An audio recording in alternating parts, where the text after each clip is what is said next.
Hello दोस्तों, आज के दिन की आपको हार्दिक शुभकामनाएं। और गणतंत्र दिवस पर आपने भाषण देना है। गणतंत्र दिवस के भाषण में आपको एक ये समस्या आती है कि हमें लिखा हुआ भाषण चाहिए। अब मान के चलो कि आपने लिखा हुआ भाषण यूज कर लिया, तो उसमें क्या होता है कि ऑन स्पॉट वर्तमान के परिवेश की बातें जरूरी नहीं कि आपको वहां पर मिलेगी। मान के चलो कि अभी क्या हुआ कि आजकल में आपको पता होगा कि हमारे देश में कोरोना वैक्सीन जो है वो शुरू हो चुकी है, इंजेक्शन लगने शुरू हो चुके हैं, यानी कि कोरोना का वैक्सीन की जो खोज है कोरोना की, वो हमारे हिंदुस्तान में हुई है।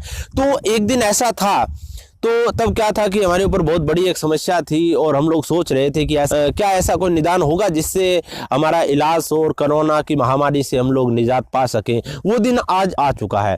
तो हम लोग ये एक पॉइंट ऐड कर सकते हैं, जैसे कि गणतंत्र दिवस के ये 70 वर्ष हमारा विकासशील राष्ट्र, तकनीकी विकास और वैज्ञानिक विकास की बात करें तो आज हमारे देश में ये हुआ है। यानी कि 70 वर्ष का जो विकास है हमारा, उसके अंदर वैज्ञानिक विकास भी है और एक बिल्कुल तरोताजा एक ऐसा इंसिडेंट, एक ऐसी समस्या हमारे भारतवर्ष में आई। कोरोना महामारी पर हम लोगों ने क्या स्टेप उठाए, क्या कदम उठाए और उनके बाद क्या हुआ कि हमने आज जो है कोरोना के लिए एक वैक्सीन की भी खोज कर ली। तो ये एक पॉइंट हो सकता है।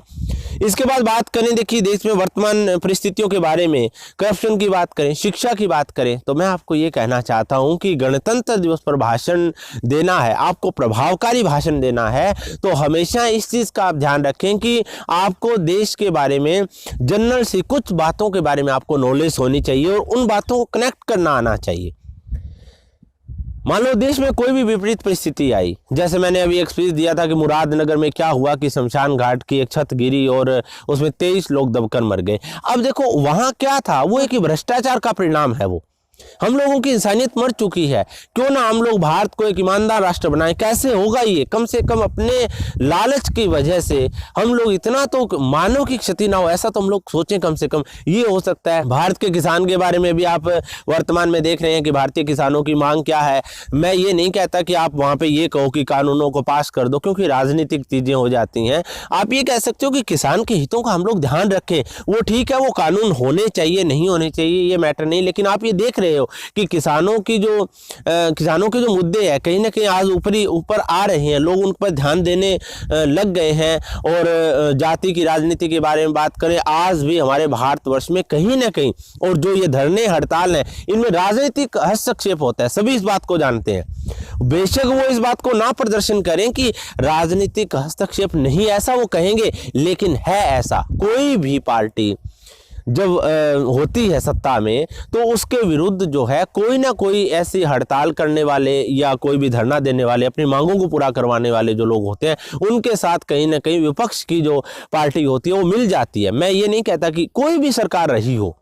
तो ये हमारी एक समस्या है कि हमारे जो हित हैं या हमारी जो समस्याएं हैं, देश में कोई घटना हुई वो राजनीति का रूप ले लेती है। राजनीतिक लोग हस्तक्षेप करके और वहां पर क्या होता है कि अपना उल्लू सिद्ध कर लेते हैं। तो ये चीजें जो है आप अपने स्पीच के अंदर इनको डालें, थोड़ा मैनेज करें, प्रयास करें आप लिखने का। जैसे कुछ लोग कहते हैं कि सर आप हमें लिख के दे दो, कितने स्पीच में लिखूंगा। हर व्यक्ति की एक अलग रिक्वायरमेंट होती है। हर व्यक्ति चाहता है कि मेरे लिए एक अलग स्पीच हो। कितने आपके माइंड में अलग अलग बातें आती हो। कोई किसान के लिए बोलना चाहता है, तो आप वर्तमान परिस्थितियों को ध्यान में रखिए और उन्हें मॉडिफाई करके उसके अंदर शायरी ऐड करके और फिर आप अगर बोलेंगे, आपका स्पीच अच्छा होगा। इन बातों से ही पता लगेगा कि स्टेज पर एक अच्छा वक्ता है, नॉलेज है जिसको। ऐसा नहीं कि खाली यूं ही राजनीति की बातें कर दी, ये करना चाहिए, वो करना चाहिए, हिंदुस्तान के शहीदों को याद करो, बस इतनी बातों में स्पीच नहीं होता। आप लोगों के लिए जागरूकता हो। मंच पर बोलने वाला लोगों को जागरूक करता है।